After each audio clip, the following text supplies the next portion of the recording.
हरे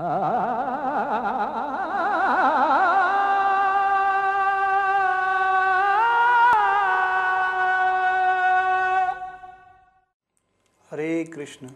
नमो विष्णुपादाय कृष्ण प्रेष्ठाय भूतले श्रीमते भक्ति वेदांत स्वामी इति नामिने। नमस्ते सरस्वती देवे गौरवाणी प्रचारिणे निर्विशेष शून्यवादी पाश्चात्य देश तारिणे। श्रील प्रभुपाद की जय। तो आज का प्रश्न है, यज्ञ क्या है? श्री भगवान भगवद गीता में बताते हैं, यज्ञ अर्थात कर्मणो अन्यत्र लोकोऽयं कर्म बंधन तद अर्थम कर्म कौन्तेय मुक्त संगः समाचर। हे विष्णु, हे कुंती पुत्र, श्री विष्णु के लिए यज्ञ रूप में कर्म करना चाहिए, अन्यथा कर्म के द्वारा इस भौतिक जगत में बंधन उत्पन्न होता है। अतः हे अर्जुन, उनकी प्रसन्नता के लिए अपने नियत कर्मों को करो, इस तरह तुम बंधन से सदा मुक्त रहोगे। यज्ञ का अर्थ है भगवान विष्णु। सारे यज्ञ भगवान विष्णु की प्रसन्नता के लिए हैं। यज्ञो व विष्णु, यानी विष्णु को प्रसन्न करने के लिए यज्ञ करना चाहिए।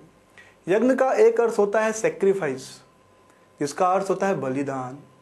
तो यज्ञ का मतलब होता है बलिदान देना।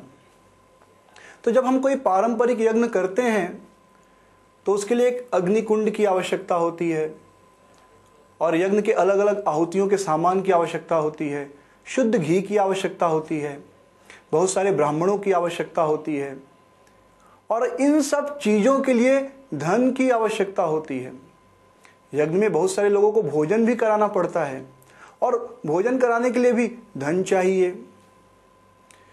तो जब हम कोई पारंपरिक यज्ञ करते हैं तो अपनी मेहनत की कमाई का उपयोग इन सब चीज़ों के लिए करते हैं। और जब भगवान देखते हैं कि यह व्यक्ति अपने श्रम से, अपनी मेहनत की कमाई का धन यज्ञ करने के लिए कर रहा है, तो हमसे प्रसन्न होते हैं। तो यज्ञ यानी विष्णु की प्रसन्नता, भगवान कृष्ण की प्रसन्नता। तो यज्ञ का उद्देश्य होना चाहिए कृष्ण को प्रसन्न करना। तो हमारे पास जो भी कला है, जो भी गुण है, उसके द्वारा कृष्ण की सेवा, विष्णु की सेवा के द्वारा उन्हें प्रसन्न करना चाहिए। जैसे कोई सुंदर बोल सकता है तो उसे अपने वाणी का उपयोग भगवान की सेवा के लिए करना चाहिए, श्रीमद् भगवद गीता और श्रीमद् भागवतम के प्रचार के लिए करना चाहिए।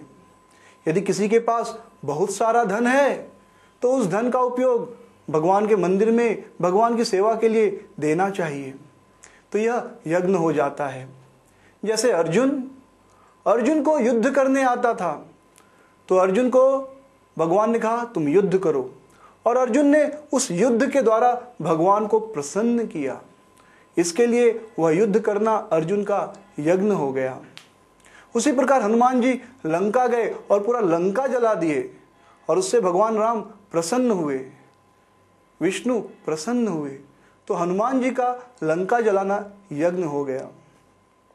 तो कलयुग में चैतन्य महाप्रभु बताते हैं कि सबसे ज्यादा लाभप्रद यज्ञ कौन सा है। तो जब हम हरे कृष्ण महामंत्र का जप करते हैं और भगवान के भक्तों की सेवा करते हैं, तो भगवान सबसे ज्यादा प्रसन्न होते हैं। तो जप करने के लिए हम अपनी वाणी का उपयोग करते हैं, अपना समय देते हैं, अपने कान से उसको अच्छी तरह सुनते हैं, अपना पूरा शरीर आधे घंटे, 1 घंटे के लिए जब हम जप करते हैं तो उसमें उपयोग करते हैं। तो यह सर्वश्रेष्ठ यज्ञ है जिससे कृष्ण या विष्णु प्रसन्न होते हैं। तो भगवान के भक्तों की सेवा तथा हरे कृष्ण महामंत्र का कीर्तन, यह कलयुग का धर्म है। तो सर्वश्रेष्ठ यज्ञ है हरे कृष्ण महामंत्र का कीर्तन करना। हरे कृष्ण कृष्ण कृष्ण हरे हरे, हरे राम राम राम हरे हरे। हरे कृष्ण। श्रील प्रभुपाद की जय।